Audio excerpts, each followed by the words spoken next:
We will now call this meeting to order. This is a meeting of the Public and Supportive Housing Committee for Community Planning Board 1. Today up on the dais, we have committee members as well as some of the executive board members of Community Planning Board 1 as well joining us today. My name is Daniel Barber, and I just ask that if everybody can turn their phones on silent or muted, and we must be respectful.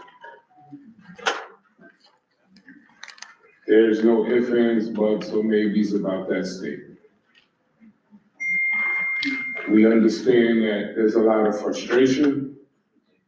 We understand people feel a certain way about the things that are introduced and how they're brought and introduced to our communities, but we must be mindful and we have to be respectful. So with that said, we will open the meeting and I will read a statement to start it off. Once again, good evening, everybody. Thank you all for taking the time out of your busy schedules to attend this meeting. We appreciate you coming to hear the plan to house migrant men in a 2,200 bed facility and to share your feedback on a plan that wasn't properly presented to the community. We want to thank the city for presenting this plan, but we must also ask, who decides what goes where in our city and who gets what? We are concerned about the influx of shelters and other facilities within Community Planning Board 1, while other districts have nothing. And for this project, we outright say no.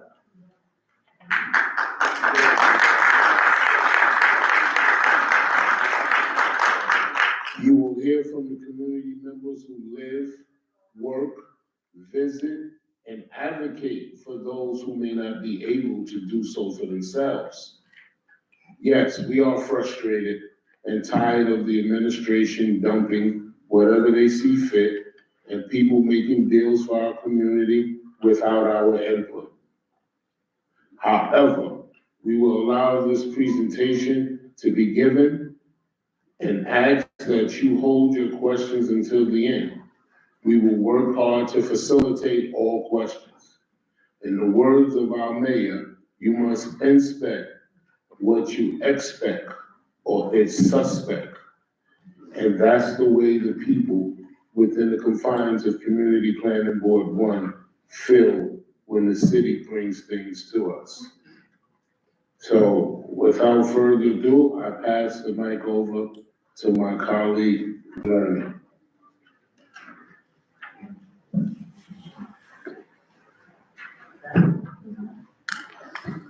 Okay. Hi, you guys. Good evening. My name is Delorne DeLoren. I'm the committee chair for bylaws, policy, and legislation. I'm also a homeowner here in the Melrose area.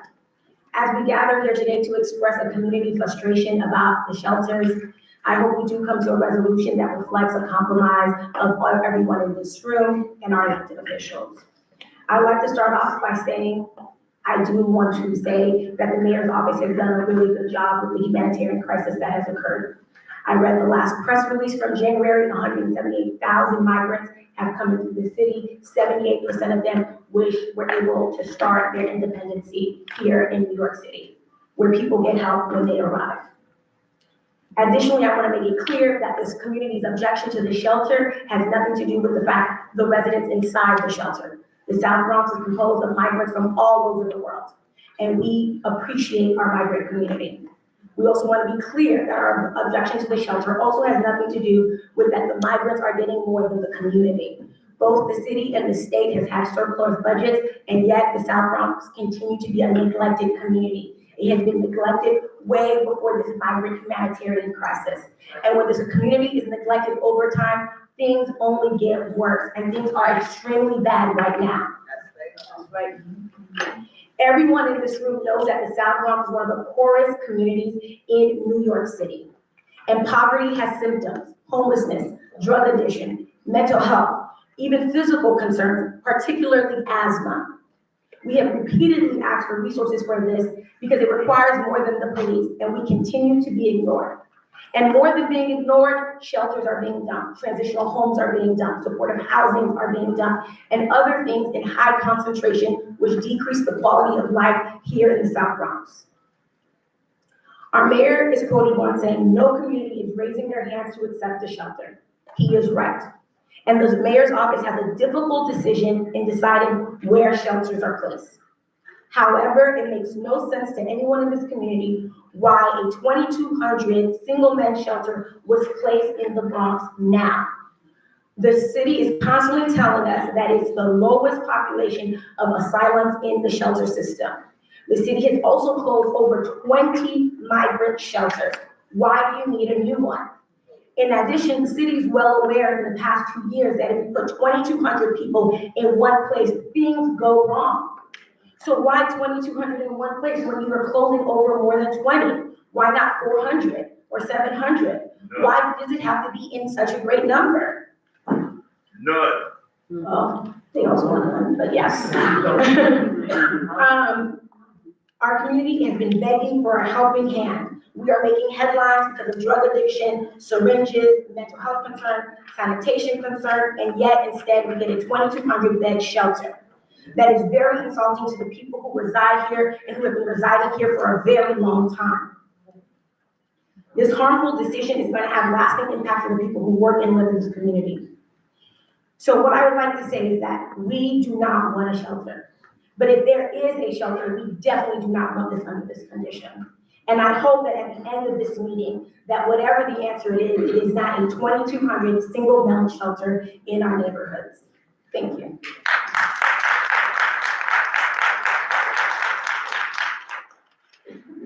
Thank you very much, ma'am. So now we will, we'll hear from our borough president, Ms. Vanessa Gibson.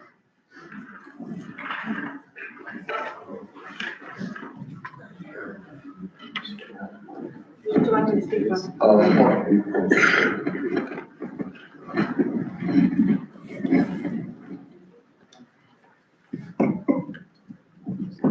Good evening, everyone. First, let me thank Lincoln Hospital for hosting us tonight, to our district manager, chairperson, executive members, and the committee members here at Community Board 1, to all my colleagues in government who are here, and representatives, and all of our community stakeholders, all of our VIPs, our business owners, our entrepreneurs, our homeowners, our tenants, everyone that proudly represents the South Bronx. I thank you for recognizing the importance of coming out tonight. And I do apologize that I will not be able to stay. I am leaving my staff behind. My director of community boards, Kira Gannon, is here, as well as my staffer, Kenny Agosto. And it's only because I have Ask the VP tonight, so I have to be at the Soundview studio at exactly 7 o'clock. But I do apologize, and please do not think that my physical absence means that I am not here with you in spirit and in solidarity. I will be brief because my staff will read my official statement to be submitted into the record for consideration to Community Board 1, as well as to the mayor's office and the administration. But I'll just simply say that these are exactly the meetings that we should always have as a community before any major decisions are made that affect our people. When it comes to economic development, when it comes to stability, when it comes to revitalizing our borough, we need those critical programs that will lift families up. What I ask this administration to consider is, instead of a 2,200 bed men's facility, a migrant shelter for single adult men, what I instead want is a plan to repurpose that site for 2,200 manufacturing jobs.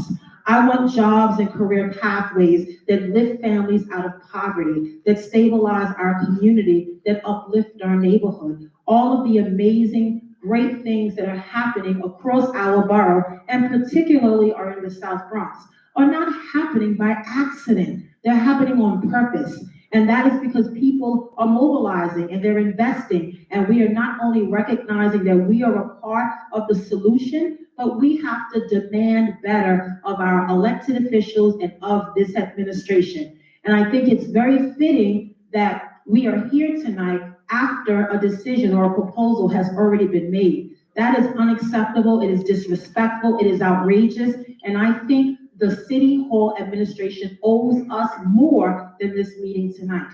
And so as your borough president, I am firm in my opposition because I think that this plan is misguided in the climate that we are working in today with a new administration in the White House. It's unacceptable that we would even consider moving forward in such a fashion. You know, people often say, if you build it, we will fill it.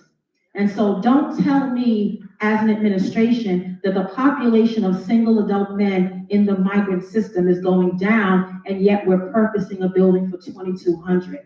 And so I often say, make it make sense to me. And I am a team player. I have always supported every administration I've worked with as an assembly member, as a council member, and now as borough president. But what I will not do is support something that I just don't think makes logical sense to me. And that's because I was not a part of the conversations and the decision making. And so like you, I am in the dark on details. And so it's my hope tonight that the administration has real answers for all of us to our questions, but also that there is an understanding that moving forward, no matter what is proposed, respect us for who we are. Respect the fact that we have done the work in this community and we deserve to be heard and engaged and communicated before any decisions are made that affect us in a real way. And so I ask you to all to be mindful of what this proposal means, to ask questions, don't be afraid. And thank you, Community Board 1, because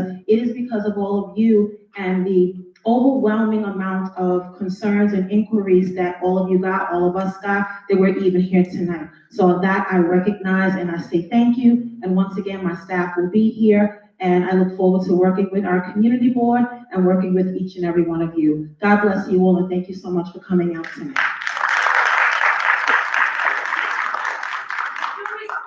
Chairman, I'm a little confused. You need to just explain to us. So is this proposal already decided on? I hear the date February. This is January 27th. Is it going to happen in February? And we're here just to hear everyone talk? Or is there really something that can be done? You have to explain this. You're asking a question and I'm gonna answer your question to the best of my ability. Thank you. We will hear a presentation that will outline the questions that you just posed. So what we're doing is, Is it a done deal or not? man, nothing in life is ever truly done. Hello? February. Nothing in life is truly done. If we continue to fight, man, we can change anything. What about that jail down the block Herman, listen, hold on, James, I got you. In the beginning of the meeting, I said we're gonna be respectful and we're gonna be mindful. Herman.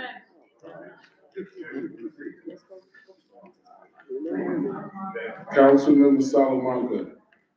And after Councilmember Salamanca, Councilmember Diana Ayala will share a couple of words and then we'll go into the introduction of our guests so that they can start their presentation.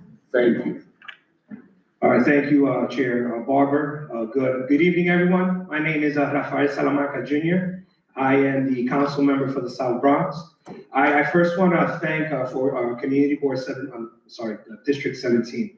I want to thank Community Board 1 for hosting this meeting. I want to thank Chair Clarissa, Chair Danny Barber, and District Manager Anthony Jordan for having this important meeting. I want to talk a little bit today on my opposition to this proposal, this all-men's shelter that's proposed here in the South Bronx. As has been mentioned, we're here to discuss a 2,200 bed facility to Mount Haven, across the street from the Bronx Borough-based jail, which this community did not want. Yet, another shelter that is being dumped on the South Bronx. Already home to the most numbers of transitional housing facilities in all of New York City, at what point do we collectively put our feet down and say enough? Our communities is leading not just in having the most homeless shelters, but also in crime, ground zero for opioid use and opioid overdoses, the worst health disparities in the state, poverty, and food insecurities, to say the least. Despite all this, we are still caring people who want to do our part, and we have done our part. But why is it always that the South Bronx must carry New York City's burden on everything that is bad? Every community in this city must do their fair share when it comes to shelters and new transitional housing facilities. But that is not the reality that we're seeing today. Questions need to be asked why the South Bronx is always forced to carry the burden on its own. What would this facility mean for our community? For our constituents who will bear the fallout of these irresponsible decisions and whose input was never considered during the process. Business as usual means facing more burdens due to the lack of any regard shown for how an oversaturation of transitional programs without any investment back to the community has trickled down to affect our schools, our food pantries, social health services, and our public safety. Our police precincts are already overburdened, responding to the high levels of crime prevalent throughout our communities. And this doesn't even include the unprecedented numbers of calls they had to respond to, all for these shelters that already exist. Are we checking to learn more about these 2,200 men? Will they be provided any assurances that they pose no threat to our communities, or instead will they contribute to our communities?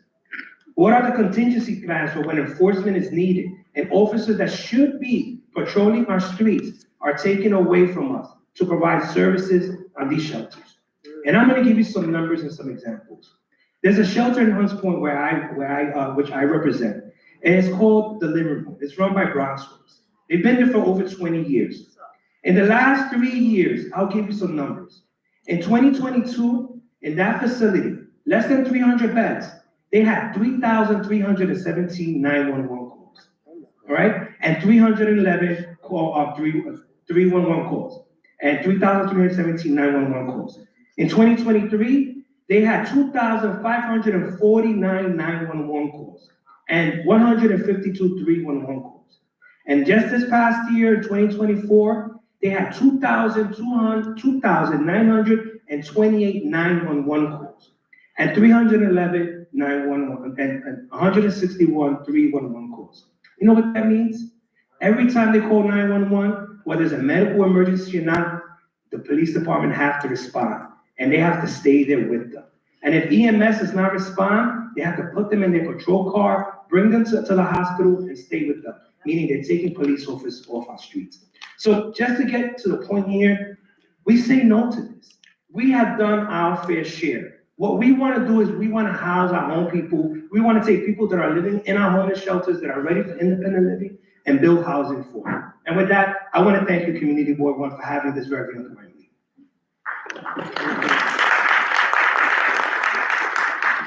Thank you, sir. So, we're gonna hold off on Councilman Ayala. She'll speak after the presentation. The presenters, Bruckner Avenue Emergency Shelter. We have Molly Schaefer, Rudy Giuliani, Molly Schaefer, Executive Director, Office of Asylum Seeker Operation. Rudy Giuliani, Executive Director, New York City Housing Recovery New York City Housing Recovery Operations, and Mr. Dan Henry, Director of External Affairs, Office of Asylum Seeker Operations. Yes, sir.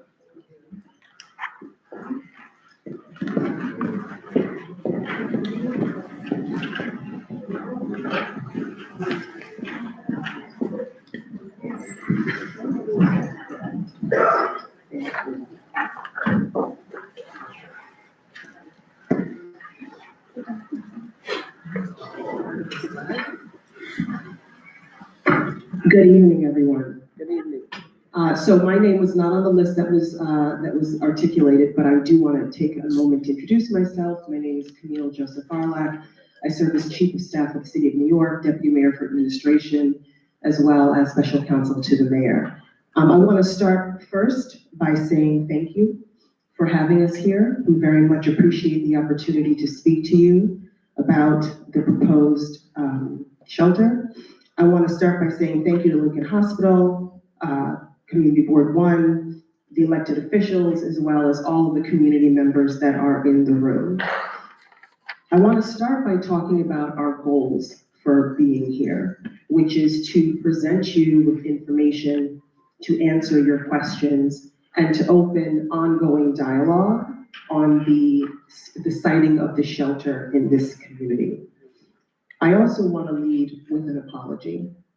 Clearly, communication could have been better before this shelter was sited, and we want to make sure that we work in partnership with you as we move forward. Some of the information with respect to the shelter has already been discussed, and I'm just going to go into top lines about the asylum seeker crisis.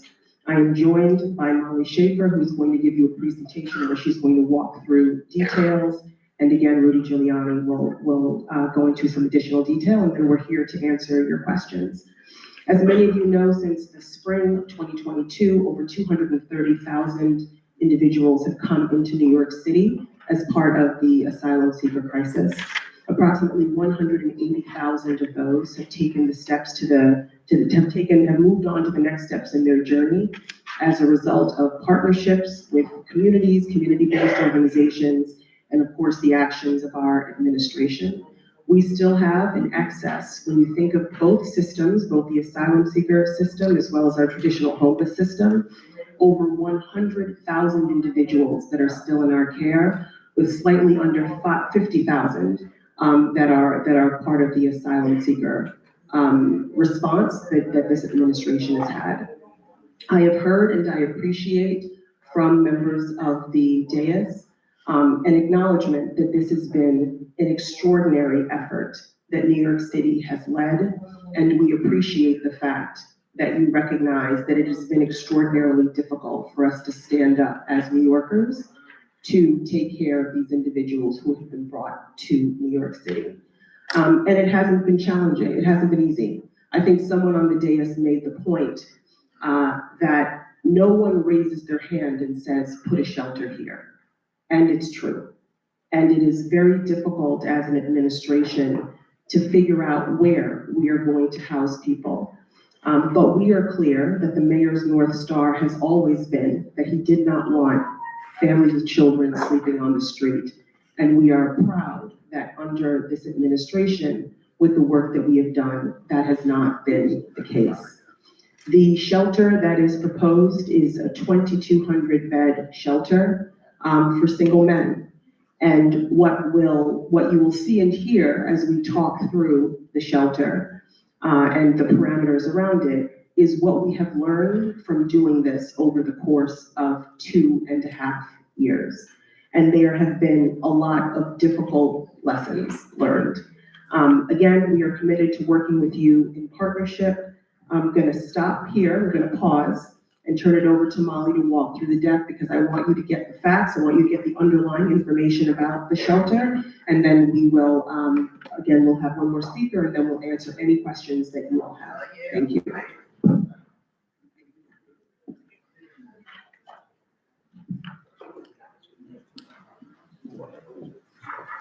Hi all, thank you so much for having us and allowing us to talk about the shelter.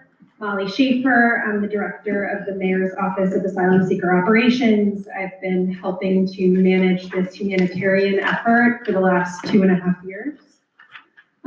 So the Chief of Staff and Deputy Mayor touched on this a little bit, but just to go into a little bit of the numbers here. Since the spring of 2022, when this started, we've had more than 230,700 asylum seekers come through our care and ask for shelter. We currently have over 106,100 people in shelter, including over 47,600 migrants. We are currently opening 187 emergency shelter sites specifically for asylum seekers. We have opened more than 258 asylum seeker sites over the course of the last 2 years in every district in New York City. Because, some weeks we had as many as 4,000 individuals coming into New York City asking for shelter and support. We have sustained currently 29 weeks of decreases in the amount of asylum seekers coming in for and asking for care, which has allowed us to make a series of announcements and allowed us to really close a lot of the shelters that we have been opening. As I mentioned, we have more than 258. We have more than 258 open, and between June and June, we are going to be able to close 46 sites, including some of our biggest. But it also means that we have to consolidate because we still need sites and places for the 47,000 migrants that are still in our care. And thanks to our efforts, the Chief of Staff touched on this, we've helped more than 183,000 recent immigrants. 79% of the migrants who've come into our care leave and continue on their journey to self-sufficiency. So 79% of the people who've come in since 2 years ago have since left our shelter system. So this is just something I wanted to share, which is that, as I mentioned, no one community has been spared from this crisis, from this all city response. In terms of the sites that we've opened, 6% of the population is currently in the Bronx. The majority of the asylum seeker shelter sites and population is actually in Manhattan and Queens. And that includes when you add Bruckner.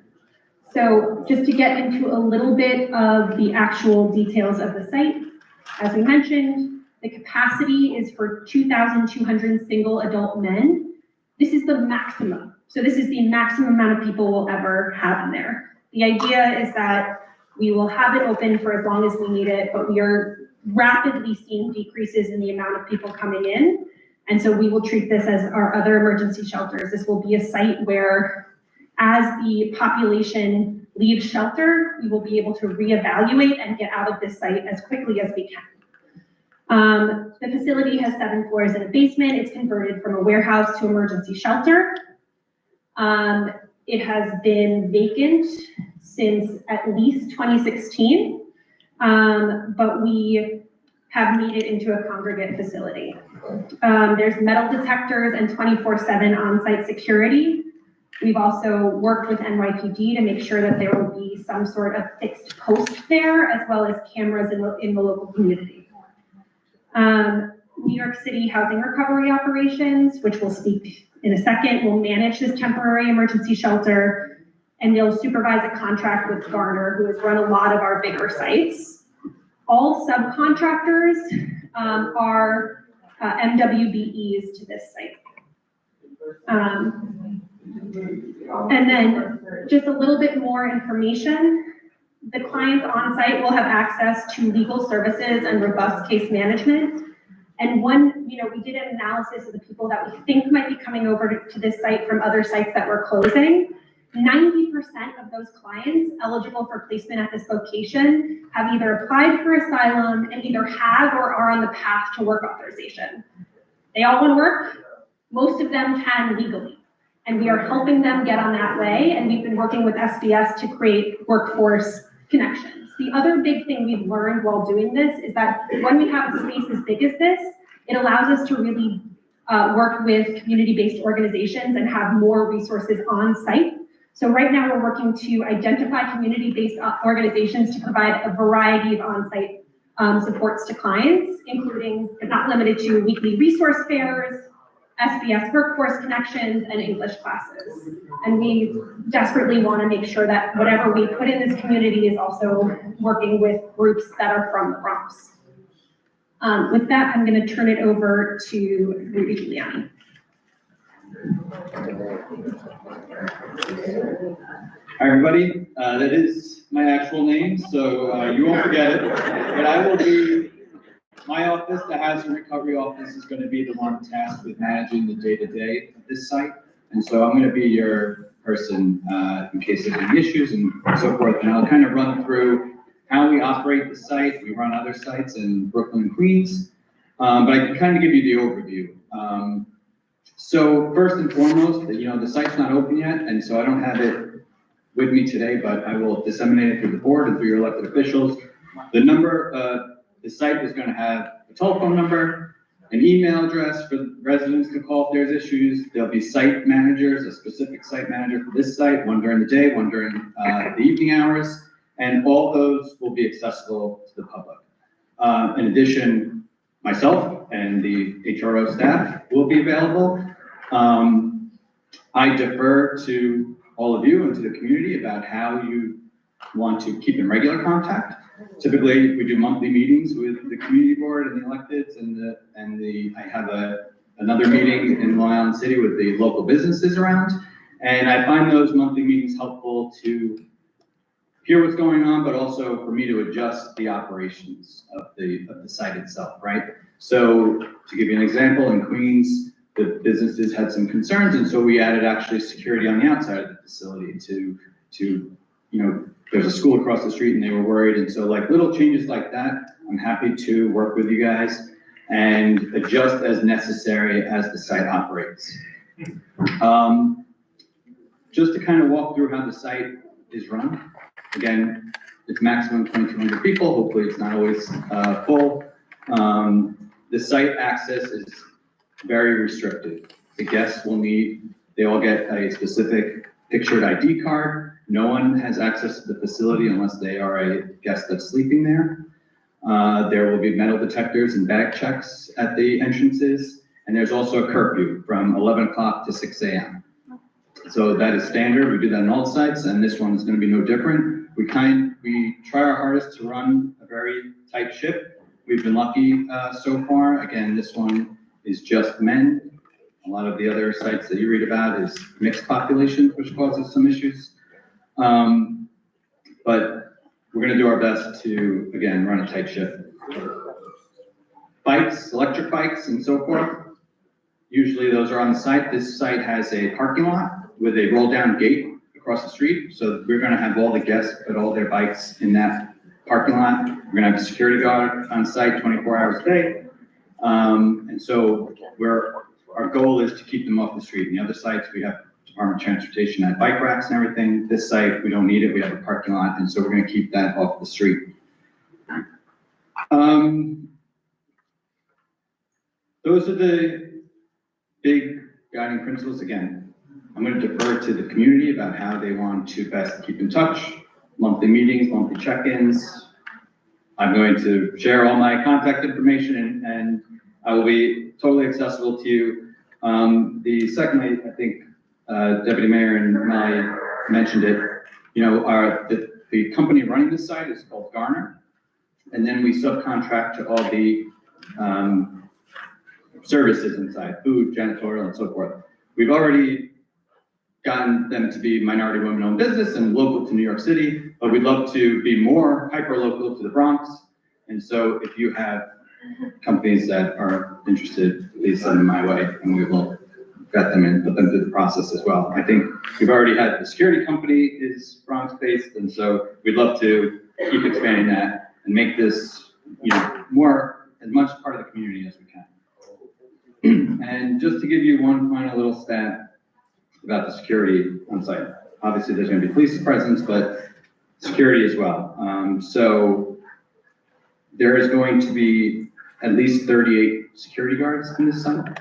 20 of those are what we call, they are more substantial security guard, not just someone you would see in like a shopping center or something. We call them law enforcement that may be retired or so forth. And so we've upgraded the security substantially in this one.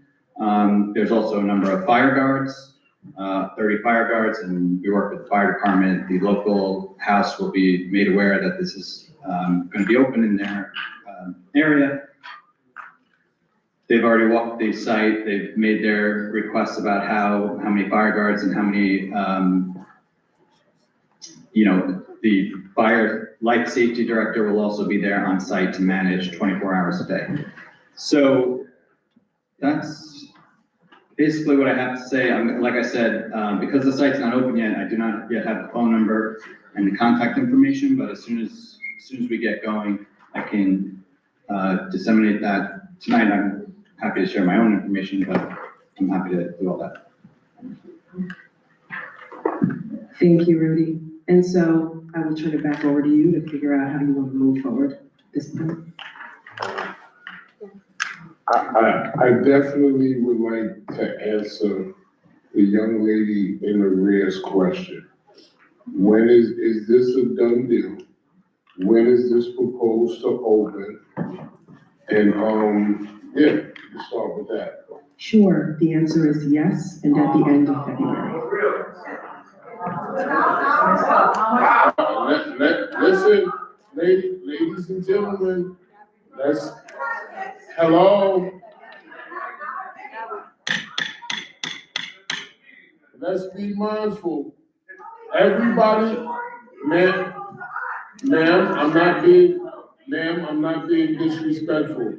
I made the opportunity so that this meeting could be here, so that the community can exercise their voice to be heard.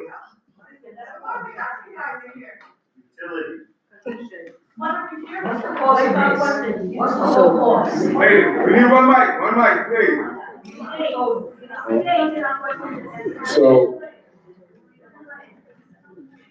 So, ma'am, what we're gonna start doing is, you wanna speak now? Councilmember Ayala is gonna,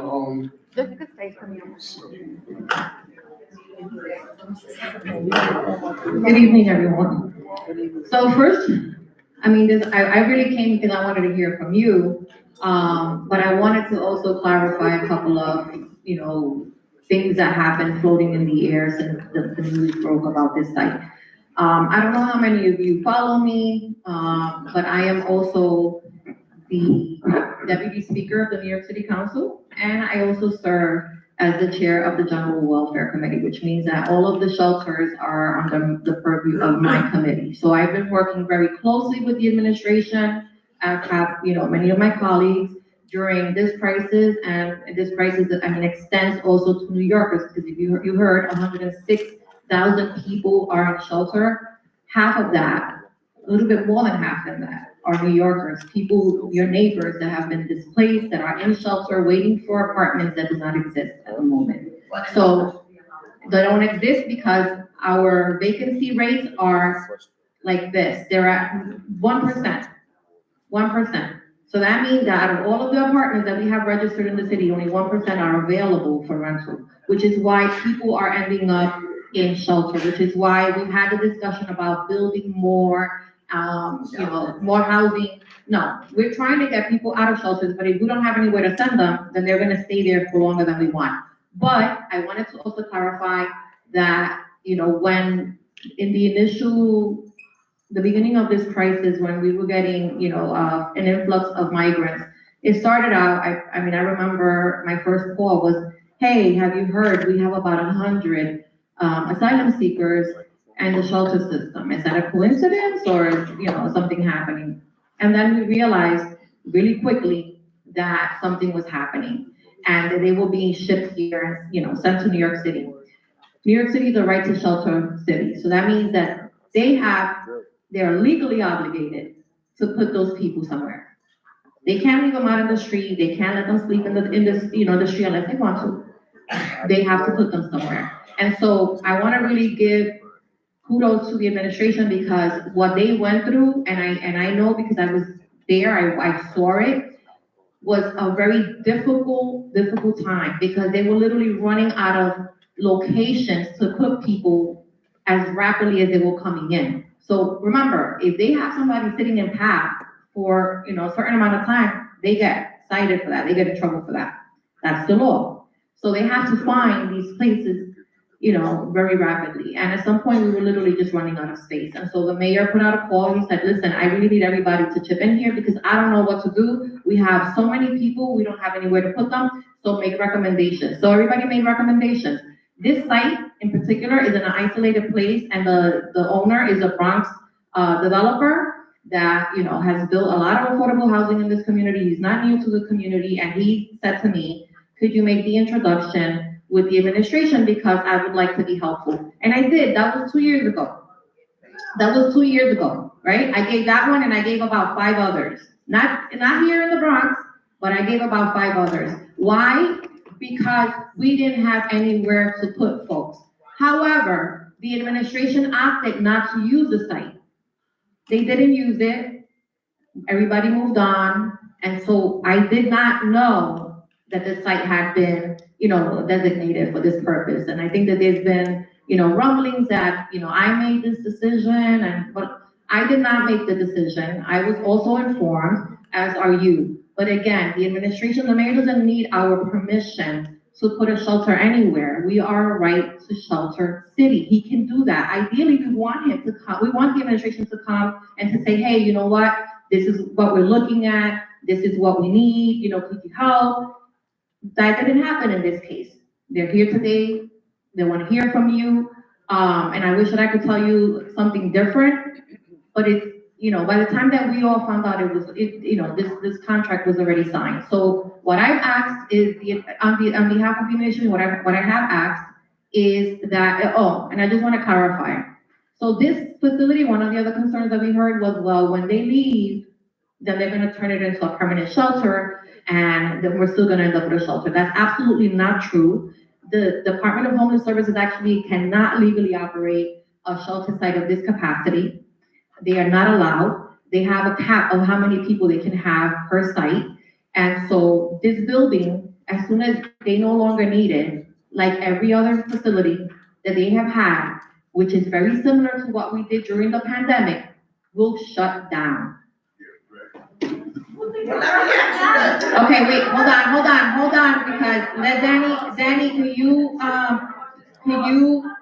there has to be some level of order, if not, we're not gonna be able to hear. So let him call on you. We're gonna take 2 questions from the floor, and then we'll take one from a board member, and then we'll go back to the floor. So the young lady in the back, ma'am? Yes, ma'am. The lady Yes. with blue? The lady, No. we have her answer. No, but okay, so then, who? Miss Taylor. Ms. Taylor. Thank you very much. Now, I have a couple of things to say, y'all might not like it. If you be quiet long enough. Okay, you Hold on, Ms. Taylor. We're bringing the mic. They're gonna give you a microphone, Ms. Taylor.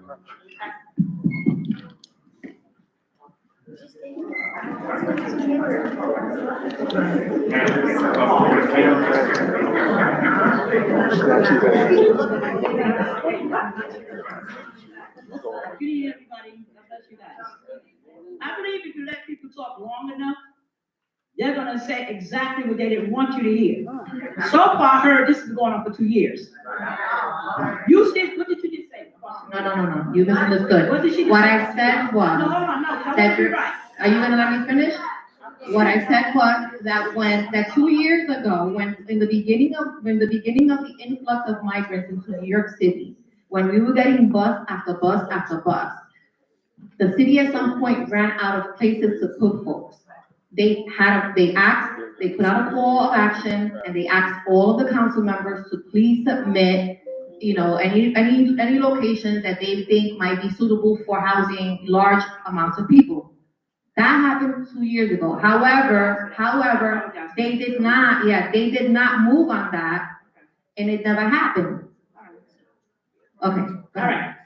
One thing I do know for a fact, and this is going to the council, city council, you guys know every empty lot. Thank you. In the South Bronx. Is that right?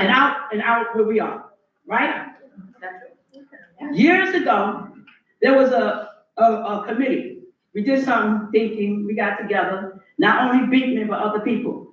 You guys were presented with a book, right? Not just for Beekman, but for every lot out here, would do things for every place that like, say for Hope Avenue, Morris Avenue, everywhere there was a lot, right? There was a building or something that could have been conducive for us. Even our president, our borough president, Diaz had that book in every place we went for the jail. You know about that because you was down with us with the jail. I don't know what happened, right? Because you said that you was down with us, and next thing you know. What do you mean? What do you mean? Start there. No, please, let me finish this. That's not true. I was always in favor of the jail. You was always in favor of the jail? I was. Okay, so when you came to people. I Hello, ma'am, hello, I can do this, I don't need no help. hello, ladies and gentlemen. I don't need no help. Ma'am, But could we're you not here to finish? talk about the borough-based Ma'am. jail. Ma'am, But we're not here to talk about I'm that. just asking you, can you please come with your question? You're sorry, it's not, can I finish please? Because listen, I understand what you're saying, but this is somewhere we live in. So when I got this mic, I'm gonna say what I have to say. I'm being respectful. Okay, because this does have a lot to do with it. Because what I'm talking about is where I live, where we have shelters, we have blind people. I'm out there with them, not you, not her. Okay, and she did it, that's why people go for her. Okay, so don't tell me. I seen the memo when she faked us, so don't tell me. I hear with our people. You know, our daughters are getting raped. Our women are being abducted. Okay, I love like the police department, but the bears that was here, when we was at the meeting, I asked them, what can we do to protect ourselves? They said, unfortunately, we can't tell you. So don't come tell me what to ask about it, my brother. Okay? Because within that book, if you would have put something conducive in that spot at that time, it would have been nothing here for no jail, no shelter, nothing else to go through.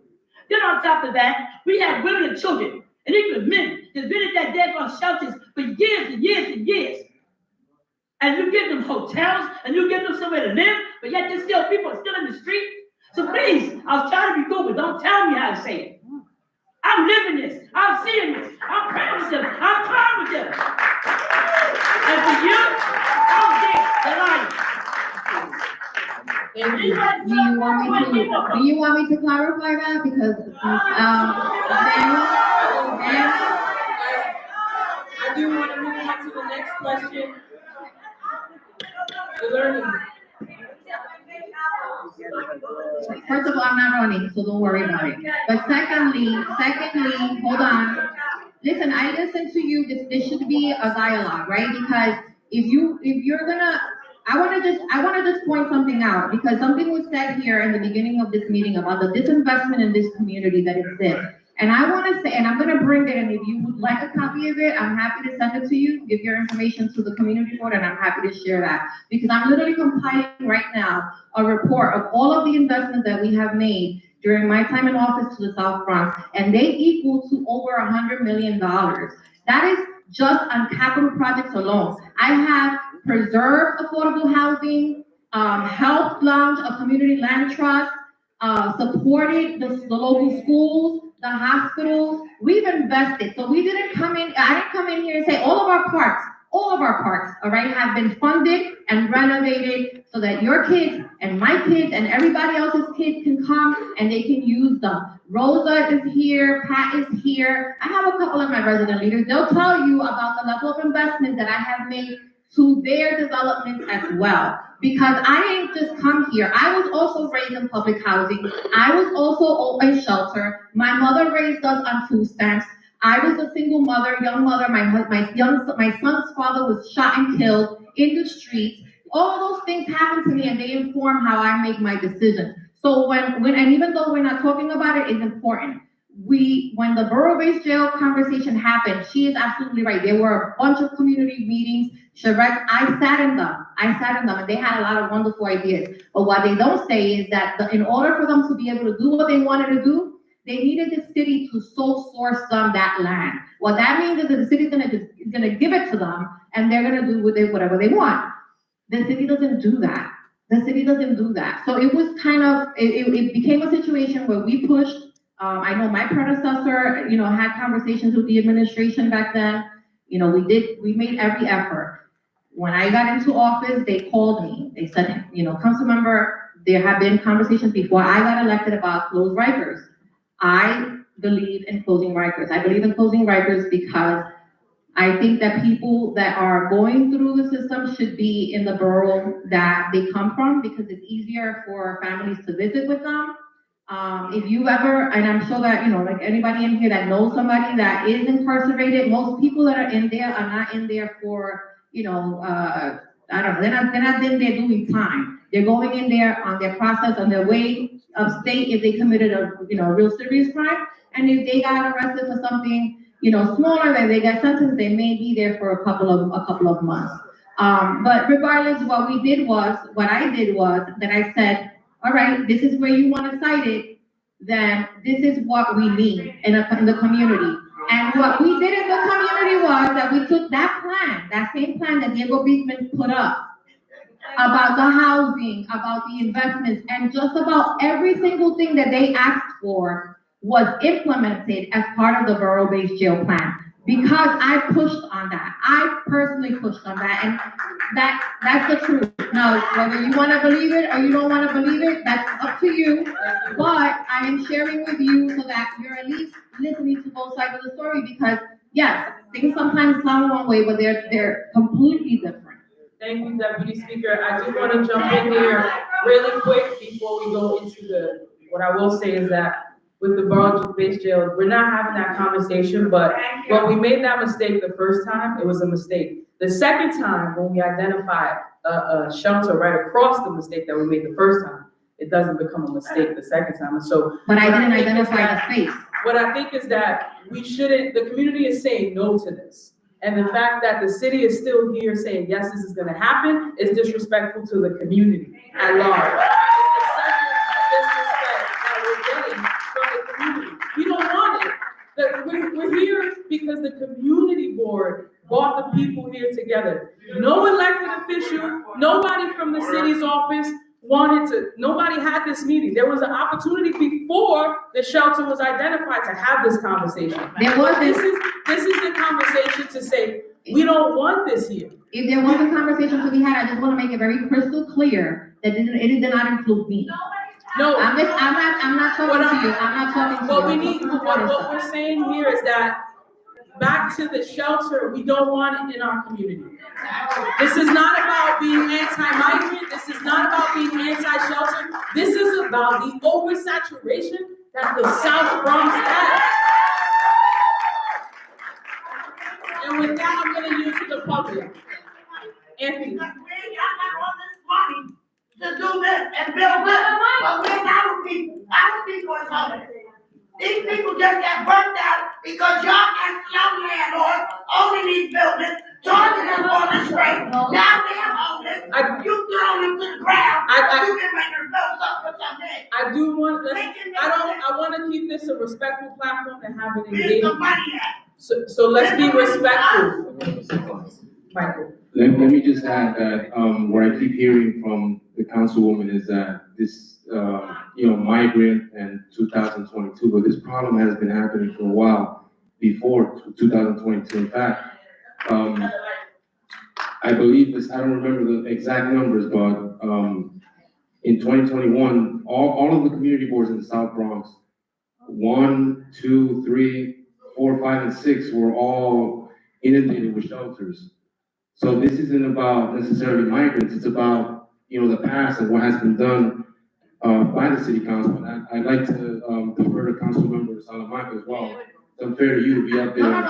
It's great that you're asking. It's great that you brought that up, because Councilmember Salamanca will, can, back me up on this. That I have received multiple offers to open shelters in my district, and I don't just represent the South Bronx. I also represent East Harlem, and I have the highest concentration of shelters throughout. Both, and on top of that, I have the most public housing stock that is in the dilapidated state. I have all of these issues, and I have not accepted one shelter. You know why? Because we are severely oversaturated. However, there are exceptions. When we had the pandemic, and there were unhoused folks sleeping here at Lincoln Hospital in the waiting area, which we all know that at night that was happening. The administration called me and said, council member, we really need to get those folks out of there. We need to put them somewhere. Would you agree to open this site? That was the only site, that was the only site that I allowed them to open. So during my tenure, if I open any shelters, I would like for you to tell me which one it was, because I haven't opened a single one of them. I haven't allowed them to open it, and they have allowed me that discretion because they understood that we were oversaturated. What does that say about your leadership, that they've been ordering regardless, even though the community? I didn't open them, they were here when I got I'm here. not saying you have, but the fact remains, and you just said that, it's a problem in your district. Well, the problem As is it that is you guys should understand this, because if you're gonna be on the community board, you need to understand. I understand. That I have experience with these are this. people that have contracts already. When I'm walking in and an organization has a contract, a long-term contract to run a shelter, I can't shut them down. We don't have that flexibility. Where's the? We can't do that. We're not allowed. Where's the community input and all that? Because that's what I it's missing. understand what you're saying, and I agree with you 100%, but what I'm telling you is that I have not opened in my tenure, I have not allowed the city to open a single shelter. If you can find one that you can pin to me, show it to me. Okay, we're gonna move to the learning really quick. If you wanna make a statement, please line up over here to the left, my left-hand side. The learning. Okay, so my question is for, Ms. Schaefer. Ms. Schaefer, in the presentation you put that 6% of the migrant shelters are in the South Bronx. And I thought that was a very misleading, statement, because when you stated your shelter population, you included both the migrants and the New York City residents. And in the South Bronx, as of at least 2003, the South Bronx has 129, the Bronx has 129 regular shelters, okay? We are larger than any other borough in regards to regular shelters. So I could understand why you would not add migrant shelters on top of the borough who has overwhelming shelters. So I thought that percentage should have been how much shelters we hold in total if you are going to use the number of total people in shelters. And I thought that was like very misleading to a presentation you're making to the community, to use one set of numbers for one group and not for another. So I completely appreciate that. I think what I specifically only focus on migrant affairs, the Office of Asylum Seeker Operations, specifically on emergency temporary shelters that we've opened and closed incredibly quickly. That is where we are saying that 6% have been in the Bronx, not the South Bronx in particular, the Bronx as an entire borough. No, I We have totally small, no, and I get your point too about the oversaturation of the Bronx in terms of traditional shelters, which on average take anywhere from 2 to 10 years to build. There is an entire process to do those, and it's a bit of a different experience when we've had to respond to this emergency where we've had 4,000 people a week. We've had to open sites and close them from week to week. Sometimes even in a night, we've had to open sites. So, but Ms. Schaefer, you closed, according to the press release in the mayor's office, approximately 20 plus shelters, some of which are not tents, because I understand the need to close the tents. And you have not explained to us why the numbers are the lowest they've been, and yet you are opening a new shelter, okay? You cannot say both things. You cannot say population of migrant population has decreased tremendously, but we need a new shelter and it has to be here. Right, and so thank you for that. So we have, with our closures, we are closing 20,000 beds. And so we still have 47,000 migrants in care. So it's sort of a right sizing exercise where we've had, at our peak, we've had 219 shelter sites open. We are down to 187. So we need to temporarily open this site to be able to close some other sites and then close this site as soon as we can. So the idea is it's right sizing across time, space, and making sure that we actually have enough space for everyone involved. So for instance, we're closing that 10-phase site, we're closing Randall's, which had 3,000 people in it.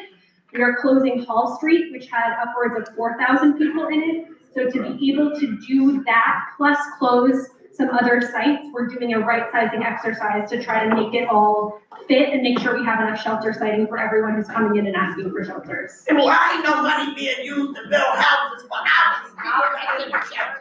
Y'all got all this money for this. Actually, and just to respond to that point, we don't, right? You don't. Which is why we have been asking for help from our federal and state partners, because the city has had to expend an exorbitant amount of money to take care of this issue and to make sure that we don't have families with children sleeping on the street.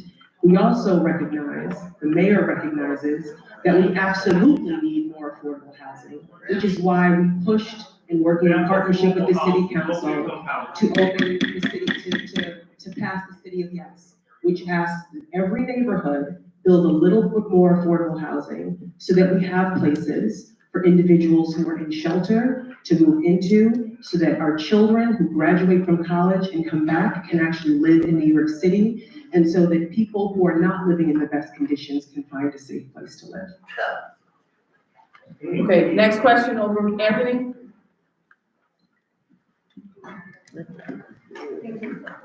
Good evening, everyone. My name is Dr. Anna Mendieta, and I am an educator. I'm a former undocumented immigrant myself.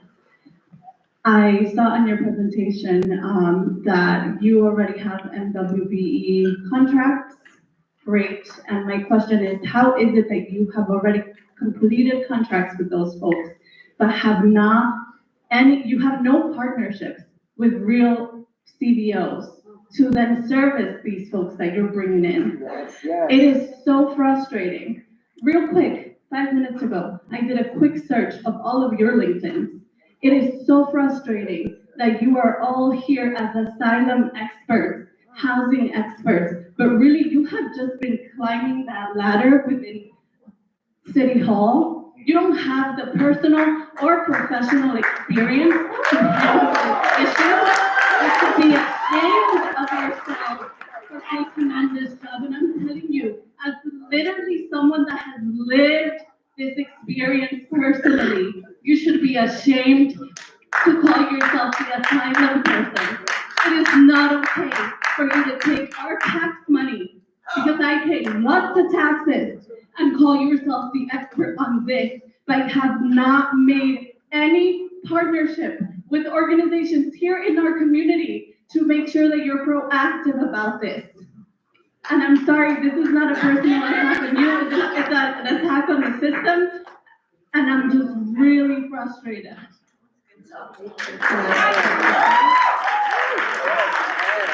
So ma'am, thank you for your statements. And what I would say is, notwithstanding your perception, many of us actually have a lot of experience with immigration. I am an immigrant. Many of the deputy mayors in the administration are children of immigrants. My brother was a dreamer who ended up being deported. So this work is personal. And nobody came to this job expecting that we were going to have to take care of in excess of 220,000 folks. What I would like to say is thank you to all of the individuals in New York City, many of whom live in this community, the 300,000 New York City employees who show up every day to make sure that children are not sleeping on the street. Nobody here proclaimed themselves to be an expert, but we have had to get ourselves in a position where we understand these issues. We have partnered with NGOs, we have partnered with the faith-based community, we have partnered with CBOs across the city to make sure that we understood what the needs of this population are and that we are able to deliver on it. Have we done it perfectly? No, we have not done it perfectly, and we never said that we did. But what we have done is work 24/7 for 2.5 years, trying to make sure that we are doing the right thing and taking care of people. Thank you. Can we get Mr. Herman Francis? Make sure he asks a question. 2 minutes, Mr. Francis. My name is Herman Francis. I'm a former member of Community Board 1. A number of years I was chairperson of the Municipal Service Committee, which met every government agency from federal, state, city, and county that came before my little committee. Also, as a former member of School Board 74, Bloomberg assumed mayoral control. 1 year as vice president. But the solution is a very simple one. This area right here used to be a prosperous area. I know. Passing houses opened up in 1950, old public housing in Bronx County, Maryland, second, same year. My family moved there in 1950. You already gave the answer to your question. You talk about the number of city workers who come here. There used to be a law in New York City called the Lions Law. Every city Mr. worker Francis, has to I'm be a sorry, city what's resident. your question? The question is very simple one. If this United States of North America can rebuild all of Europe and Japan after World War II, and you take every penny of that money and put it right back in this neighborhood and rebuild it. Right, but the money is there. It just going the wrong way. You know what else I do? This is about contract and the Immigration Act of 1965, which came out of the Voting Rights Act of 65 and Civil Rights 64. So my father served in the military in World War II with all my uncles on before Executive Law 9981 came into existence. So if my ancestors can fight to correct what's incorrect, why can't these people fight to correct what's incorrect in their home there that we still fighting today? Because we don't believe it's fine. And go to the NAACP, the National Council of Legal Women, the Urban League. So my mother came up from the South. Thank you, And Mr. what they Francis. said was 5 shit. They have to fight to get out of North Carolina. So when we talk about that, money is here. All they got to do is invest right here in this congressional district. Thank you, Mr. Francis. Mike? Just real quick, what makes this location ideal for this particular shelter? Because it seems like it's a little out of the way for many things. Yeah, I think I'd like to answer by saying none of these locations are ideal. We have families and children in the middle of a field, right? Nobody wants that. We had adults, women living in the middle of a park on Randall's Island. Nothing about this is ideal. We are doing the best that we can. But why District 7 only? Can we, Michael, we're gonna ask questions to Michael. Right here, Chair. There's a line over here first, so we wanna just make sure we get this done. Good evening, everyone. I'm Mike Young. I'm a father, a husband, and a grandfather. Also the director of Padre Plaza Community Garden. I have several questions. My first one, and I don't really need this microphone, I have a loud voice, but I'm gonna utilize it anyway.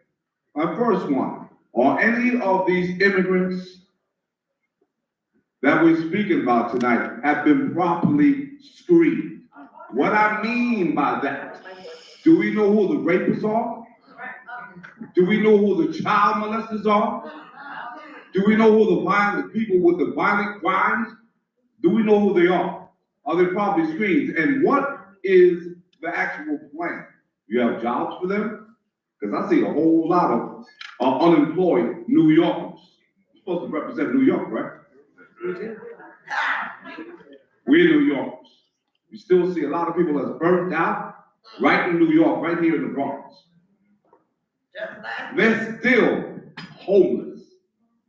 Right in Harlem, they're homeless. Right in the Bronx, right here, homeless. But you got time to bring immigrants over here? 2,200 of them? What is the plan? That's a big number. That's a big number. All right, so I'll wait for those answers. Thank you. So I want to be clear on exactly what the question is, right? So it's 220,000. We did not bring them here, right? And so, sir, I want to make sure that I understand with precision exactly what your question is. One of my main questions, are these people properly screened? No. Sure. In other words, when my daughter walks down the block, do I have to walk with a baseball bat? Yeah. When my wife sits on the train and walks down the block, is she safe? No. Or do I have to carry it from now on? Sir, over 80, I don't have a problem with it. over 80%, I think, of the individuals in our care are families with children. And many of them are professionals in their own countries who come here in search of the American dream. Many of them have been victims of crimes themselves. Many of them have been victims of crimes themselves. New York City does not handle immigration. The federal government handles immigration. Okay, so, hi, you guys. Just 2 points of clarification. I'm gonna say, one, I want to be also clear, Delarnie Morin, also public defender at the Legal Aid Society. And I do want you guys to know, I understand crime and safety is a big concern for all of us who live in this community. But I do want to say that we cannot predict who's committing crimes, and a lot of people who are committing crimes are really not the new migrants in our community. Many of them are residents and legal permanent residents of this country. So I know we all feel unsafe. There was a kid who just got stabbed, so I understand the safety concerns, but many of them, I have to be honest with you guys, are American citizens and not our new migrants. So I just want us not to conflate the safety issues we have in the South Bronx, which are real and predate our migrant crisis. And the last thing I want to say is that I don't know if you guys are going to comment on this. The shelters for the migrants are very different from the shelters for people with legal status in this country. They have a 30-day limitation or 60-day limitation check-in. Those limitations obviously do not exist for lawful permanent residents who, if they are in the shelter long enough, get vouchers and things of that nature. That is different for the migrants, and I don't know if you guys are going to comment on the difference between the migrant shelters versus the shelters for regular New Yorkers. I think that's really important to add context if you guys could. Sure, happy to provide some context. So as has already been reported, there is a 30-day limit for single adults in our system and a 60-day limit for families with children, at which they have to essentially come back and they have to demonstrate why they need continued shelter.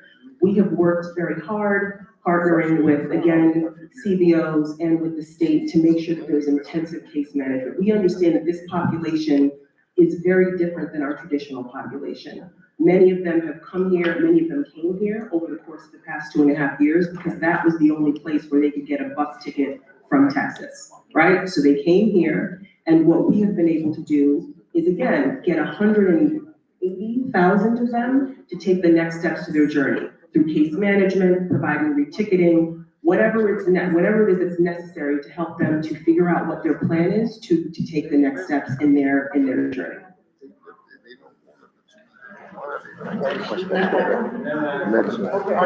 Yes, thank you.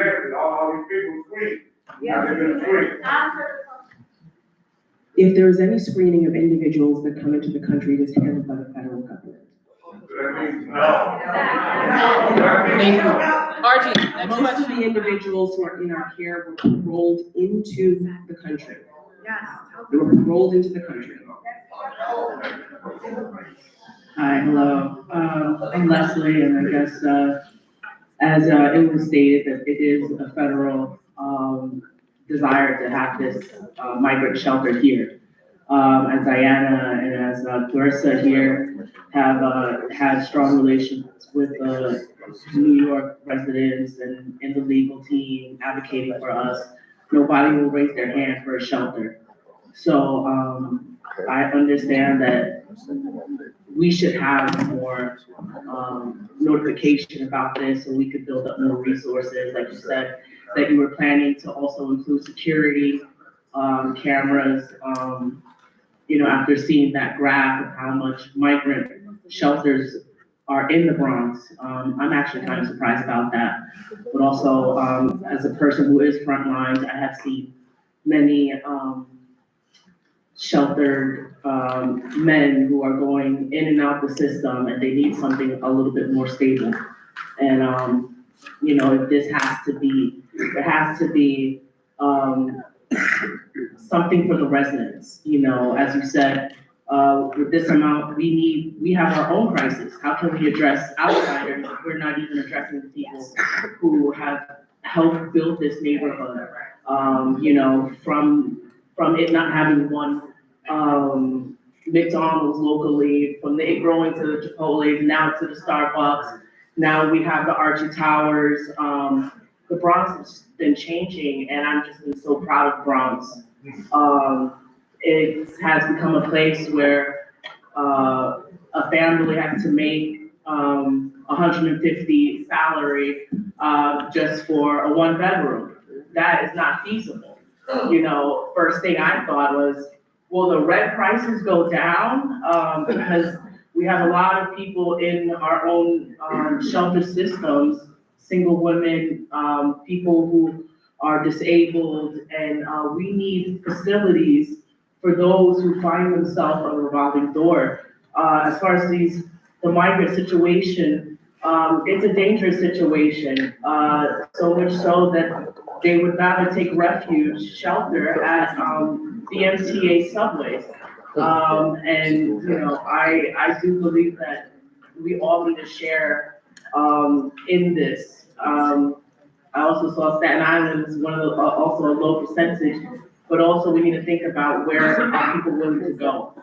Honestly, a lot of them want Manhattan. Everybody wants to dream, want Manhattan. wants the 10 best seconds. location. So, I really think that it's best that we give to the residents that have been working here, who are citizens, and have been helping lift, you know, this community. Thank you. Next statement of question. Good evening, everyone. My name is Daniel Osorio. I'm the state committee member for the 79th Assembly District, and I also live in the community. I do have an understanding of where we all are, not agreeing 1,000,000%. My family came here in 1980 in the Mario boatlet, and Florida was not very happy with that. And a lot came out of that, and it was not relatively good. I also have the fortune of working in almost every modality within the shelter system, from DHS, HPD, Sandy Relief, FEMA shelters. I worked in almost every capacity on a director's position. And also within the male shelter. We have local male shelters that are from here that we have a problem with. Small bedding capacity, 45 to 75, we could barely handle that. 2,200 is a massive capacity. That is a lot. That is a lot to manage. We don't have enough NYPD staff to accommodate such a thing. Security enforcement do not bear the understanding of that capacity. We have mental health disparities that are unaddressed in those capacities. This is a situation that we really should have considered reaching out to the community before something like that was decided. We know what we're dealing with currently. The temperature is very different. You cannot travel without having mace. You can't walk along the street without having a brass knuckle. We're in a very different climate. And it's not to say that everyone is entitled to quality of living, by the way. It doesn't matter where you're from. Everyone's entitled to quality of living. However, we need to consider those who are from the community, and we need to think about the safety elements of that. Is that really a thought-out process as far as the safety element of what you're doing? No. Thank you, Dan. So the direct answer to your question is, at this point, we've had a great deal of experience, particularly with these larger shelters. And so with this particular location, we have tried to bring in, which I think Rudy focused on in his comments, the safety aspect of it. The enhanced NYPD protection and presence in the area, the additional cameras, the volume of security that is going to be there, the metal detectors. Some of the challenges that we've had in previous large locations really had to do with the fact that we had individuals with different backgrounds and different faiths. So making sure that we have the appropriate accommodations for people to worship in their particular, in a particular faith and it not impinge on somebody else. All of those pieces are being brought to this particular facility. The additional component of it, which was already also highlighted, is the fact that we're going to have CPOs in the location, which is something that we have not done in previous locations. We have resources there, but having community-based organizations on the ground is different. I think the other thing that is particularly notable about the population that will likely be in this shelter is that many of them are work eligible. Right, so it's not a situation where, you know, they're necessarily sitting on their hands or trying to figure out what to do all day. Many of them have the ability to work, and we'll also have SBS in the location helping them to connect to work.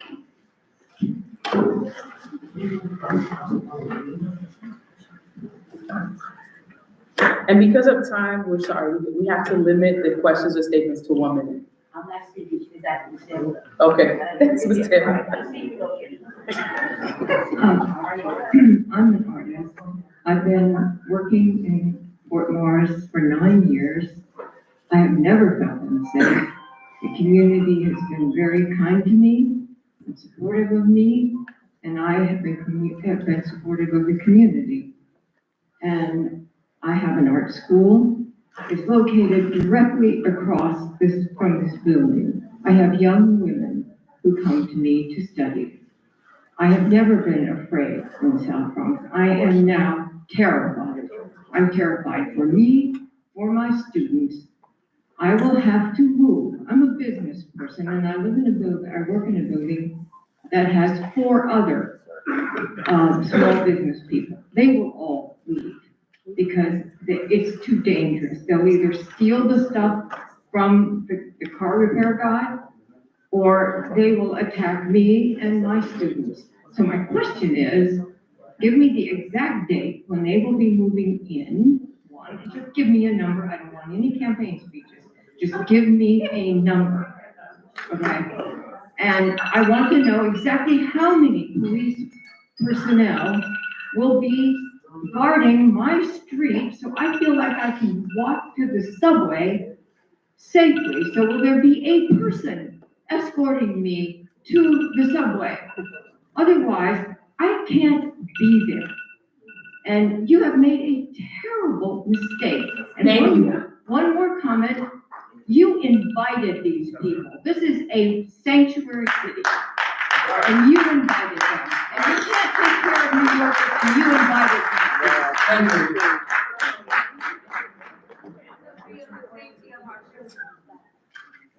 One minute, next question. Let's clear the line. Pedro's the last person.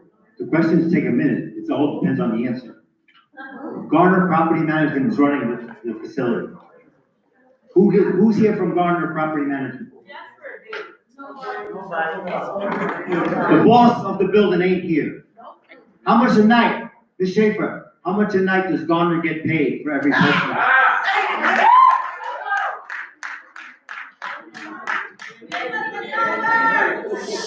We didn't think it was appropriate to bring the vendor. Rudy's office is managing the contract, so it is I don't have the exact numbers that we're still working with. About, ballpark.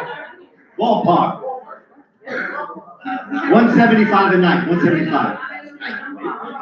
The number I don't have, but to the point of the names, I am going to provide the names, just like I said, it hasn't opened yet, and so I'm not sure who the. How much do similar facilities get paid a night?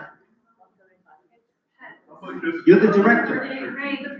It depends on the population, it depends on the location, it depends on the type of shelter. You don't know the number. I didn't say that. I said it depends on the type of location. This is a location in the South Bronx off Brooklyn. How much? We're talking about this location. Thank you, Marty. And I think that question has been asked and answered. He said he did not have the number. We will get the number when we come back to you. Bullshit. Where do the guys recharge their lithium batteries? Thank you, Marty. Lithium-ion batteries are however, Rudy's device will be allowed to be stored in a question. Where do they charge the battery? They have to charge them somewhere else. They are not allowed to bring them to the building. No, it's just Michael Blake? There's no electric there, so they have to do it right there. It's an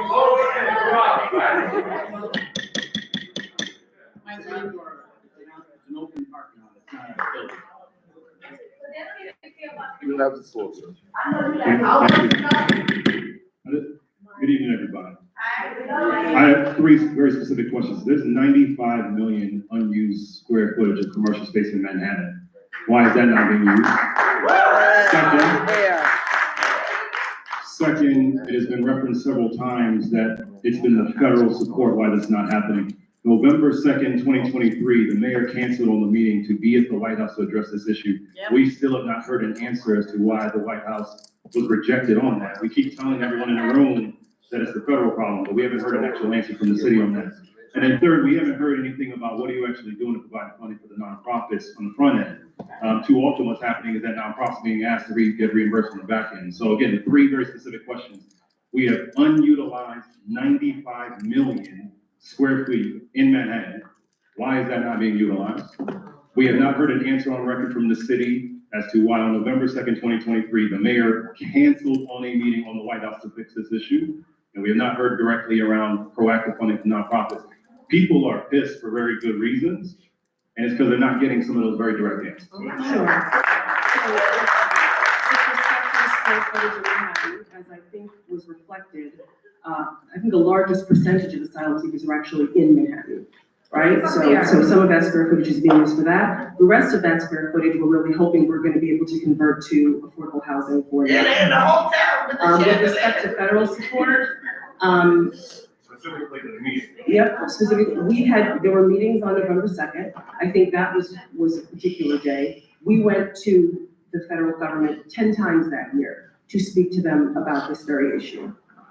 With respect to funding for CBOs and nonprofits, Specifically, my question was, that was a meeting that the mayor was to meet with the president on this issue. We still have not heard a reason as to why he canceled. that is incorrect. He was not scheduled to meet with the president on this issue. November 2nd, I am aware of the date. Mayor Adams, Was not scheduled. to meet Mayor with the Brandon president. Johnson, forgive me, he literally is on social media flying to DC for that meeting. Mayor Adams, Mayor Brandon Johnson, and the mayor of Denver were to meet with the White House November 2nd, 2023. He landed in DC and left. He is on social media saying he is going to DC to meet with the White House on the migrant crisis. I said that he was not scheduled to meet with the president. The question is still relevant. I answered the question. I said he was not scheduled to meet with the president. I revised it. He canceled on meeting with the White House. So let's revise from the president then. He was to meet with White House Office of Intergovernmental Affairs. So why, since it's been said several times that it's been a federal issue, why did the mayor cancel on that meeting that he said he was going to for this purpose? What I'm saying is you have to put it all into context. And I'm going to address your specific question. In that year, we went to Washington, DC over 10 times advocating for this issue. So that's separate from all of the other phone calls, video calls, etc. on this. And I want to be, because I know this keeps coming up, what I've said repeatedly is that immigration is a federal issue. That is, and I just want to be super clear on that point and what I'm referring to. New York is not responsible for immigration. That is not something that is left to the city. It is not something that is left to the state. It falls within the purview of the federal government. And with respect to your last question on funding, one of the points of this conversation is so that we can make sure that the community knows that there may be opportunities to participate. And so Rudy will disseminate his information so that if CBOs want to participate, if they want to figure out how they can bid for one of the subcontracts for this specific location, that they will be able to do that. Just asking. Thank you. So Thank you. the last portion of the question was specifically, why did the mayor not go when he said he was going? Which that still is open right here. Thank you.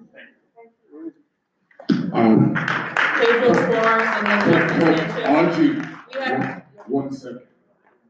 So, that was a bit disturbing because we need the city to know that this community does not want this to happen.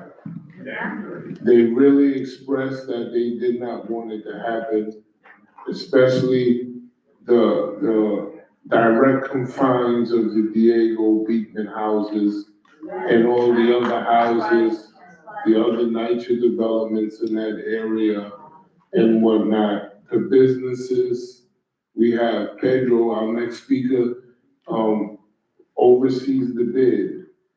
And we have other pressing issues instead of a migrant worrying about where we're gonna house 2,200 migrants when we just had a fire the other day and those people got put out of that hotel. we have to be a lot more mindful and respectful of the taxpayers. Because, hold on, I don't deserve no applause. I really don't. Because with all that's being said and done tonight, and to the young lady that, what's her name? Ms. Taylor, the young lady that spoke, I wasn't trying to tell Ms. Taylor no. I wanted Ms. Taylor to stay on topic because I know Ms. Taylor got some questions. I know Ms. Taylor got questions. I know Ms. Taylor. And I've been to several meetings with her. A lot of questions were asked tonight. A lot of statements were made. They were broad, strong statements. So I'm gonna put my foot in my mouth. My name is Daniel Barber, and I represent 1.5 million residents of public housing. And I'm pretty sure, once I have this conversation with the residents of Mitchell, Patterson, Millbrook, Mott Haven, Morehouses, St. Mary's, John Adams, that they're not gonna be happy. And I think that my residents might even wanna join forces with the surrounding community. And we go out and we protest in front of this facility to say it can't happen. Thank you, Pedro.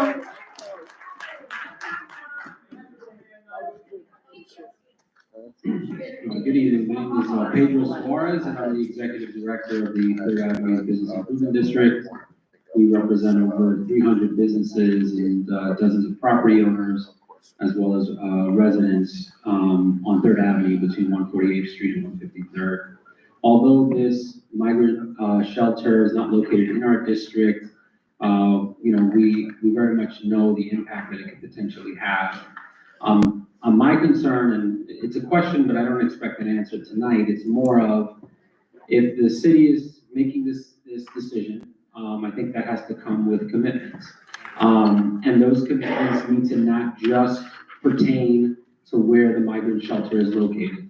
And so my recommendation is that when you come back to the rest of your team and you have these conversations, that you allocate funding to support all that's going to be needed to make sure that this runs smoothly. And it's not just where the migrant's located.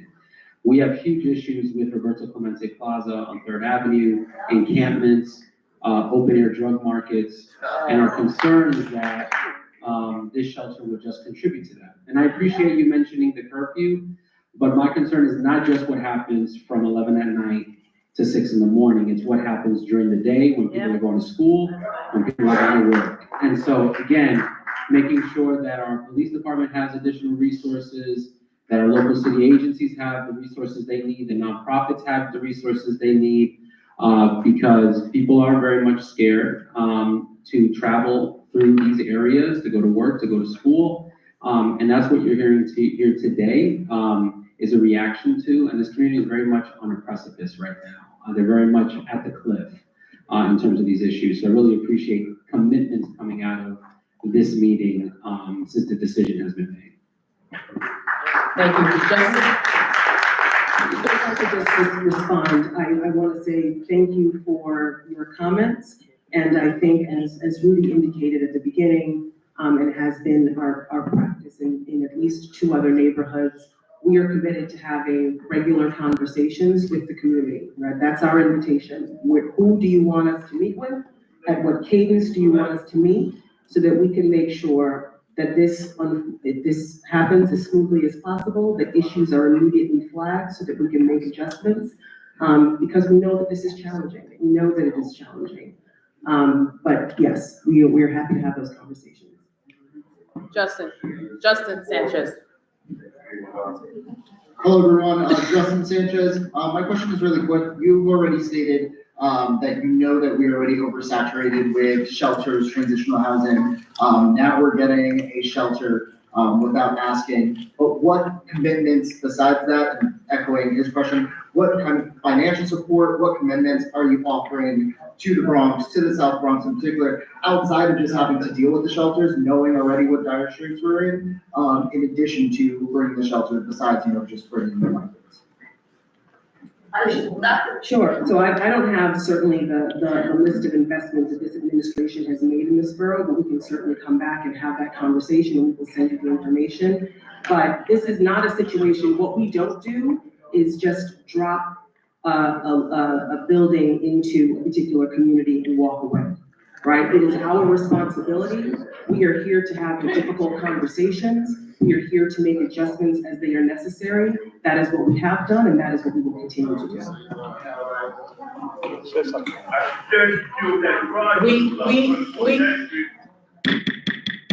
We're gonna go with, the VP has a statement and then Cesar will go after Cesar.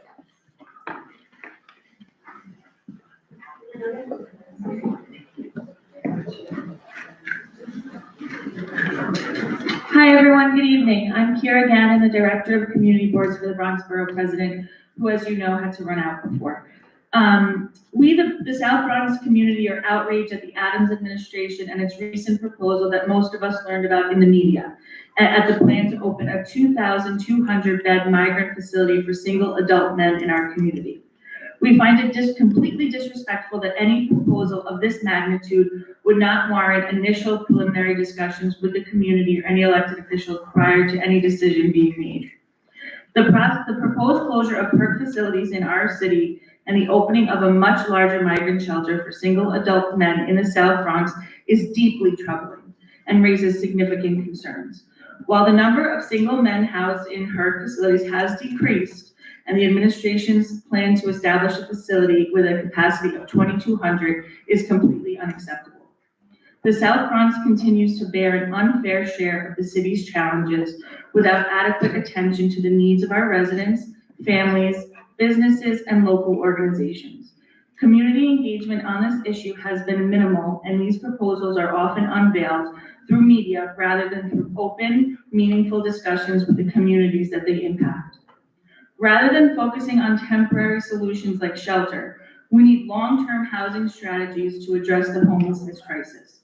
The resources earmarked for this facility should be redirected to sustainable housing solutions that will help lift our borough out of its ongoing struggles. In addition, we must ask, what steps are being taken to support the 40th precinct and increase public safety in the South Bronx? How will this shelter plan address not just immediate shelter needs, but the broader community's needs for safety, infrastructure, and resources? In this climate of a new president in the White House, how are we going to protect this location from immigration enforcement and other actions that threaten our public safety? This site is zoned for manufacturing jobs. Why not work with elected officials and our local business leaders on jobs and a career plan that could bring 2,200 jobs that build stability, strengthens our economy, and uplifts our borough? What is the plan to close existing migrant housing in our borough and provide the same relief that you have decided to give our other boroughs? When the administration says temporary, do we mean 3 months or 3 years? How much has the city invested in this location to retrofit the proposal? This is money that could have been invested in our borough. How does this proposal benefit the Bronx in any way? It appears that you are only shifting the single adult male population from other boroughs to the South Bronx. Without a clear commitment to these critical areas and solid answers to our many questions, we are left questioning, why is this proposal moving forward? The South Bronx deserves far more than temporary measures. We need long-lasting support and comprehensive strategy to address the root causes of our challenges. Finally, the potential impact on public safety, the quality of life, and the risk of increased enforcement targeting our area must be fully evaluated. While the Bronx has always been a welcoming community, we cannot accept policies that undermine our residents' well-being without a clear plan for meaningful community engagement, necessary resources, and genuine support for our families. Without any of these assurances and commitments, I strongly oppose this proposal. It should not move forward. Thank you. Thank you. Cesar is. So, can you hear me? Yes. It's a quick statement, so, and then I'll go, I have two questions. For one, be clear as to, who not to blame. I'm an immigrant. My father got deported twice. So he faced a lot of struggles, things like that.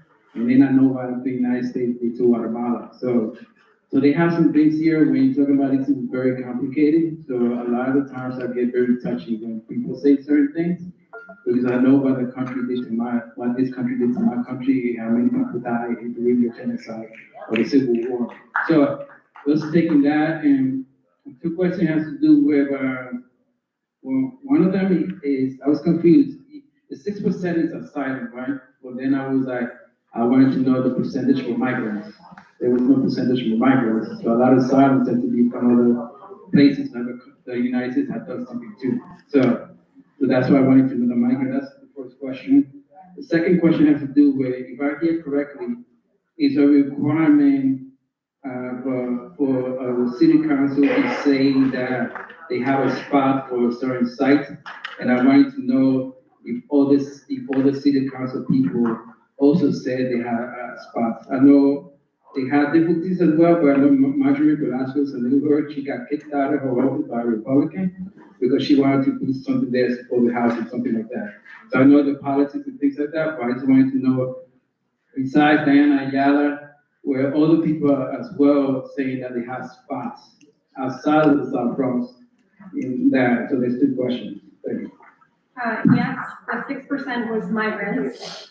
Not all of them have applied for asylum, but a fair amount, a majority have. We have a asylum application help clinic for people who want to apply for that form of immigration relief, where we've been able to help file more than 97,000 applications. And then, yes, we put out the call far and wide to community groups, to council members, to electeds, to everyone we possibly could think of, to say we did a big call to landlords and to real estate agents, to anyone we possibly could think of who could offer us any semblance of a space, because as the deputy speaker mentioned, there was a point in time where we really couldn't open sites fast enough and ran out of space, essentially. And so, yes, there was other council members who offered ideas for space. We looked at over 3,000 spaces, and there's a lot of reasons why a space can or cannot work.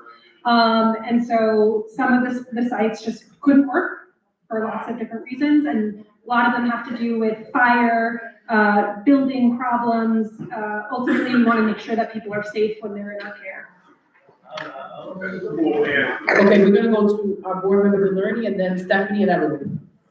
I just wanted to, one, just make sure we clarify multiple issues. The neglect of South Bronx is not necessarily because funds are going to migrants, it's because there's just repeated neglect. I mean, our NYCHA developments, we didn't have heat and hot water recently, so those are independent issues, and we don't want to conflate them. But I am concerned about migrant shelters under this new administration. You did say some people have work authorizations, and some of that was possible under the Biden administration, where there were more programs for migrants from certain countries and TPS. Now that those things no longer exist, I'm unclear how we are servicing, in that case management. There's a lot of T visa, U visa, comptroller has a whole study about the programs these migrants are supposed to get. And if there are no reliefs and they're like a red, there's no able to relief, I don't know how we are servicing them to graduate them out of the shelter, let alone ICE is doing raids and they're allowed to do raids everywhere. The only thing a sanctuary city means is that we don't hand over our undocumented, but if they're found in the streets, if they are taken in elsewhere and knocked on doors, I mean, I've had clients being picked up by ICE. So I don't know how these shelters are being protected. The address is in every article, like the exact address of this building is in every article. And so I don't know what you guys are doing as an agency for some of those issues under this administration. I know it's only 20-something days in, but. Sure, so I think a couple of things to address. The first thing that we've done, and it's not just for the asylum seekers, but for all undocumented New Yorkers, is make sure that they know their rights. make sure that they know what the city is continuing to be able to provide, encouraging them to send their children to school, to take advantage of medical services. And again, we have our asylum health clinic, which I think Molly indicated, we filed almost 100,000 applications to help people get varying levels of status, as well as making sure that they have work authorization. And so we will continue to show up and do that work every single day. We've made sure that all of our frontline staff understands sort of what our rules are with respect to folks being able to enter into the locations, and we will continue to give that guidance as we will with all of our city agencies.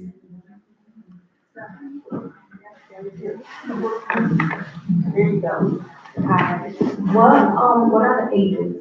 Because of the members, do we have a problem with the ages? Is the microphone on? Yes. All of the single men are over the age of 18. And were the schools in that area communicated about any of this?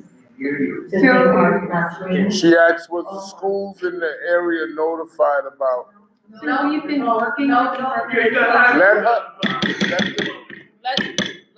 Let her answer the question. Weekly meetings with the Department of Education to let them know about our shelters and deal with any issues. As the Chief of Staff mentioned, the majority of the people in our care are families with children, so we focus a lot on those populations, but we let them know whenever we're opening or closing a site.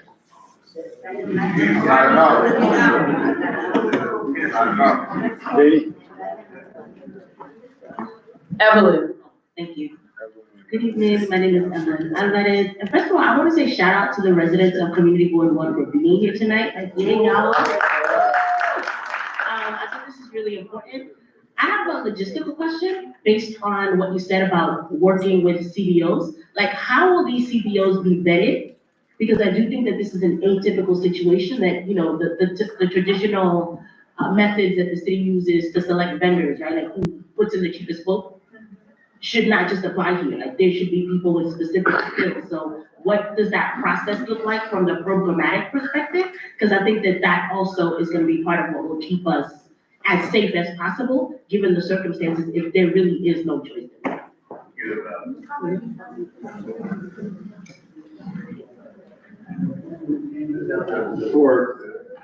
For services in the facility, like food, laundry and stuff, there's a process, you know, we have to get proposals and they have to be registered with the city and so forth. I think your question is more about CBOs and the. Yeah, my question is all of it, like, how does that process happen, and are you going to, like, people should have services on day one. So what is your expectation of the timeline, of what kind of, supportive services you anticipate being needed now? Because I think that, again, like, we can have people for 6 months not doing anything with no support. So what is your timeline? How does it match people moving in and then receiving the services? Sure, so I think Molly can answer, right? I think on day one, we have the typical services that are in all our sites, like the case management, exit planning, helping folks apply for jobs, IDNYC, DMV, the whole, you know, the day-to-day stuff that I keep saying. We would like to enhance that with additional CBOs, more local CBOs, and that's more of like giving space within the building and things like that. But Yeah, so just one thing is that we've started doing resource fairs with nonprofits that specifically focus on migrants and asylum seekers in some of our other large sites, so Hall Street Vandals, et cetera, some of Rudy's sites as well. And so we're gonna very quickly do that here. So I'm not saying the first week, but maybe the second week, because that's really important, because that actually, those CBOs then get an opportunity to talk to the clients. And then separately, we also have some contracts with certain CBOs that are specific to migrant services in our other sites that we're moving over. And then we're gonna try to figure out what we do on top of that, on top of the resource fairs that we're gonna have weekly, and on top of the certain couple of nonprofits we currently are contracted with. Because that's the short-term plan, and then we're trying to figure out the long. Okay, thank you. We are gonna wrap up. We're coming to an end. Danny, our chair will close up. I think Michael has one last question. Yeah, before closing, can we get clarity on the exact date or approximate date that this shelter will begin operation?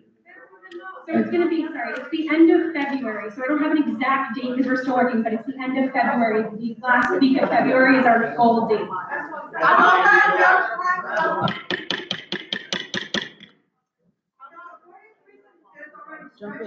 Ma'am, Deputy Mayor, Deputy Mayor. When they have to respond to the regular community concerns that happen on a day-to-day basis. Because you're talking about on-site security and all that. Hello. Thank you so much, you and your team, for coming out to present. And we really appreciate you answering the community board. We really want you to take back to the administration that we could no longer be a dumping ground. We need, if a building goes up, there should be a conversation with the community about what type of building, what type of resources that building brings, or what type of anything that happens in the community. We have to start being transparent, because everyone that sits, City Hall, State Assembly, all of these elected positions, these are the people in this audience that elected them to these positions. And you can't keep treating them like they don't count. You can't keep treating them like their voice is never heard. They exercise their voice, and I think they've done it very loudly this evening, because some people wouldn't wait to ask a question. They talked over everybody. And I'm not angry at nobody in this audience for doing that, because I understand your frustration, because where I live, I get frustrated too. So what I say to you is, please, from this point moving forward, let this be a lesson to the Adams administration and any other administration. It's the voice of the people that count. And if you're not gonna include the people will allow you to proceed with what you want to do. Thank you very much. I appreciate everybody. God bless you. And bring home. Please remain seated. Please And remain seated. to people like Brother Marty in the back, Marty's a great organizer. If you want to get together, you can reach out to Community Planning Board 1. But ladies and gentlemen, if this is something that you really don't want, it's time that you put down the bad feeling that you got for the neighbor or the one next door to you or around the corner, and y'all come together for this common cause and say, no, it ain't gonna happen. And you don't allow it to happen. Everybody, get home safe. God bless. Thank you for coming out, and good night. Please pay attention to the police leaving to the right exit. Please pay attention to the police leaving to the right exit. I need this right now. I'm going home and crack that white Hennessy. It's in the refrigerator.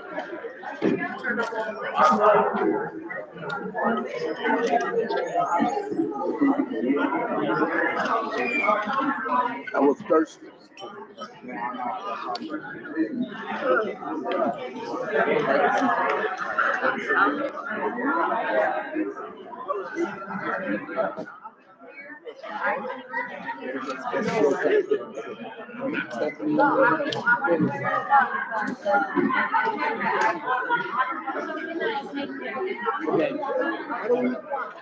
This is listen. So how did they increase?